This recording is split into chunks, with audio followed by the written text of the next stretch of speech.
people getting fully vaccinated. Now is the time to support your local restaurants and hotels. Yeah, perhaps time for a little staycation. The Oregon Hospitality Foundation has been dedicated to supporting the needs of businesses who have really been hit hard over the last year in this pandemic. Joining us live right now is the foundation's executive director, Wendy Popkin. Good morning. Good morning. Thanks for having me. Yeah, thanks for joining us. So tell us a little bit about the Oregon Hospitality Foundation, your group, and the mission that you have. Sure. So OHF, which is our acronym, we support the hospitality industry in a number of ways: workforce, education, training, and philanthropy.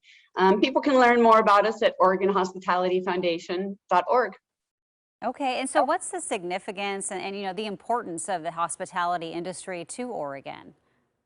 You know, that's such a good question. I think that during the pandemic, people really did start to realize what the importance was. So, you want to go out and have a cup of coffee, share a bite with a friend. You want to go out and enjoy the coast, go to an attraction like Shakespeare, go to timberline skiing, and we couldn't during the lockdown. So people kind of realized, what they come to rely on and maybe take for granted. The hospitality industry really enhances the livability of our communities. It's the restaurants and hotels and attractions that really provide the infrastructure so that we can go out and play. The other thing that people don't necessarily realize is the economic impact that our industry has. So before the pandemic, there were about 180,000 Oregonians that got paychecks from the industry. The city of Portland, for example, really realized how much their own budget revenues went down because of lack of hotel taxes. The GDP of tourism in Oregon was $5.8 billion. And that doesn't even count like the people who came into the airport and used an Uber or things that we call the multiplier effect. So both economic and livability really are what the hospitality industry contributes to our state. Yeah, and when we look at just how hard hit all of these businesses have been over the last year, what are some of the ways that your foundation is helping to support this industry? We do a number of things. One is just, as you've heard and you've had stories, we were having trouble recruiting people for the industry. So the foundation helps represent the amazing amount of careers and jobs we offer.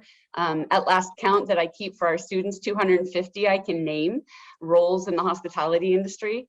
It's a really low barrier to entry kind of job industry and really rapid increase to advance. So we spend a lot of time in our schools and with workforce agencies talking about the industry, how flexible it is. I give an example. On my board, I have a gentleman who's been a professional waiter for 35 years. He loved the flexibility that it offered. He was a single dad. He was able to raise 3 kids on the money that he made. We support our workforce partners with training and connecting them to industry. So, for example, Portland Public Schools did a great job this year doing virtual career fairs and tours and things, and we had a lot of fun doing those kinds of things. We also do training and skill building for those in the industry. So both those that are seeking jobs and need to get a few more skills before they can kind of hit the ground running, and those that are in the industry to help them advance. We actually created training specific to the pandemic for guest service, helped employees realize best practices that they could implement and support for both guests and themselves to keep themselves safe and happier and create a better experience. And then we also amplify all of the good philanthropic work that the industry does. So, think about who you go to for a donation for an auction or a fundraiser. Think about who feeds those who are experiencing food insecurity or who supports community events. We also amplify those kinds of things. Okay, and I would imagine the biggest way we can help support the industry ourselves is to, go to these places, eat at these restaurants, that type of thing. Yeah, you're right. And also think about gift certificates. We're featuring a contest right now, thanks to Northwest Natural. They donated money so that we could buy thousands of money of gift certificates. It's difficult to ramp back up right now.